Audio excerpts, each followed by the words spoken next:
The State Global Islamic Economy Report di tahun 2019-2020 melaporkan bahwa penjualan fashion muslim itu telah mencapai US dollar 283 miliar pada tahun 2018 dan diperkirakan terus tumbuh hingga US dollar 402 miliar dolar pada tahun 2024. Di dalam rilis tersebut, Indonesia menduduki peringkat ketiga dalam rekor penjualan fashion muslim.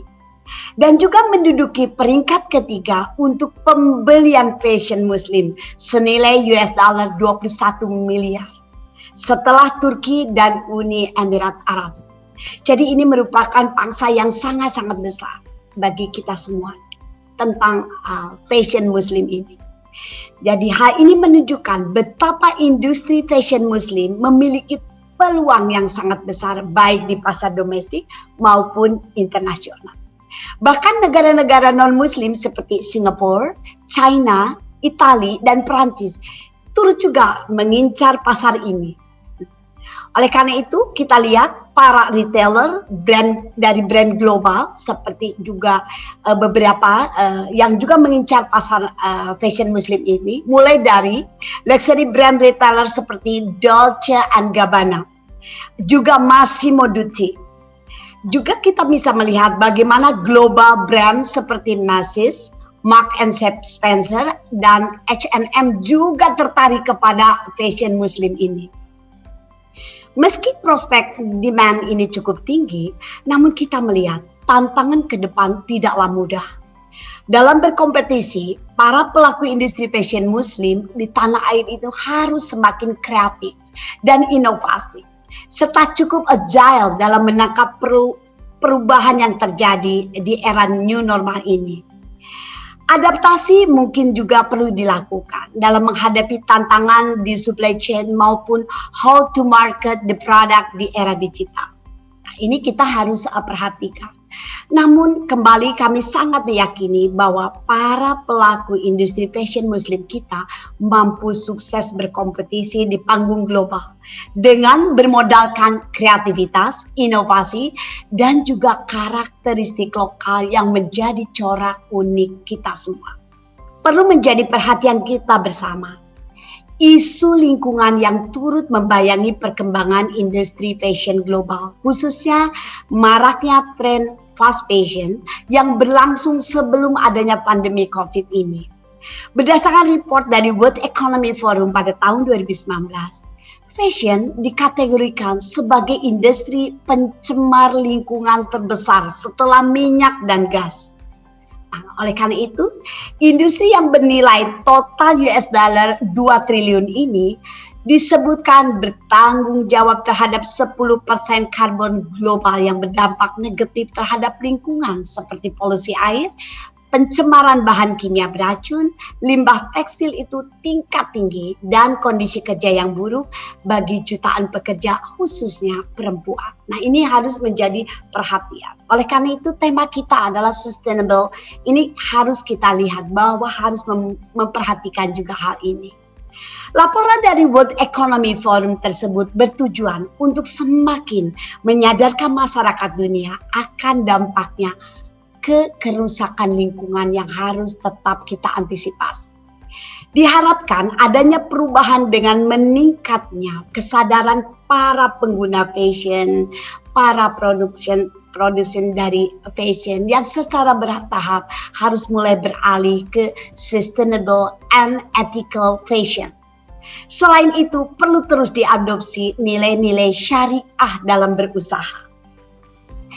Fashion berkelanjutan atau disebut juga eco fashion atau green fashion atau ethical fashion atau bisa juga disebut slow fashion adalah fashion yang dibuat dengan memperhatikan aspek lingkungan di seluruh rantai pasokan.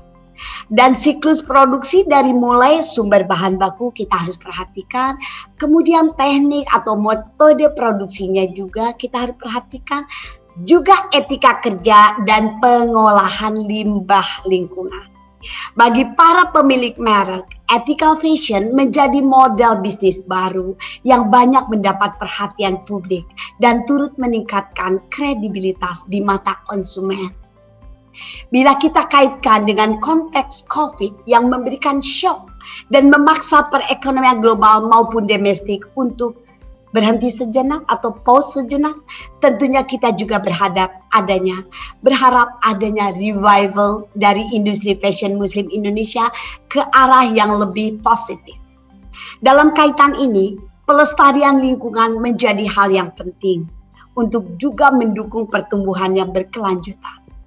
Adapun praktek aktivitas ekonomi yang tidak berkelanjutan hanya mendatangkan keuntungan yang sejenak atau jangka pendek saja. Di Indonesia, ethical fashion bukanlah sebuah barang baru dan sebenarnya telah lama dipraktekkan sebagai bagian dari warisan budaya dan kekayaan alam di Nusantara ini. Sebagai contoh, di Sumatera Utara, kita mengenal kain tenun ulos. Itu dibuat dengan pewarna alami dari tumbuh-tumbuhan di sekitar Danau Toba. Kemudian di Jawa Barat, para pengrajin batik Ciwaringin itu juga mengembangkan bahan pewarna alami dari kulit buah duren. Dan juga buah mangga, kemudian ada kayu mahoni, kemudian juga kayu randu, serabut kelapa, dan lainnya. Dari NTT, kain tenun khas Pulau Alor dibuat dengan pewarna alami juga, yaitu dari mengkudu, pinang, kunyit, dan bahkan biotalau. Ini merupakan kearifan lokal yang perlu kita lestarikan dan optimalkan untuk mengembangkan ethical Muslim fashion Indonesia. Bapak Ibu hadirin yang berbahagia, pada hari ini saya sangat berbahagia karena kita akan sama-sama menyaksikan karya dari lebih 70 perancang busana Muslim yang ada di Indonesia melalui pameran dan fashion show sebanyak 720 look Indonesia modis dan Muslim wear dari 164 desainer atau brand yang akan ditayangkan secara virtual. Wah, saya jadi tentunya tidak sabar lagi kita semua untuk bisa menyaksikan bersama dan tentunya kita akan viralkan semua ini untuk semakin menarik perhatian halayak publik yang memiliki interest pada fashion Muslim maupun ethical fashion. Besar harapan kami, kegiatan ini adalah akan menjadi salah satu milestone dalam mencapai target Indonesia sebagai pusat fashion Muslim dunia melalui pemasaran produk busana Muslim ke pasar global yang akan menghasilkan devisa, membuka lapangan pekerjaan, dan meningkatkan pendapatan pelaku usaha. Akhirnya, kami mengucapkan terima kasih yang sebesar-besarnya atas dukungan seluruh pihak. Kami berharap virtual fashion show ini dan seluruh rangkaian kegiatan ISEP ini dapat berlangsung dengan baik dan lancar serta berkontribusi nyata dalam pengembangan ekonomi dan keuangan syariah. Dengan mengucapkan Bismillahirrahmanirrahim, acara Sustainable Fashion, Sustainable Lifestyle secara resmi saya buka. Semoga Allah Subhanahu wa Ta'ala membimbing dan memudahkan langkah kita.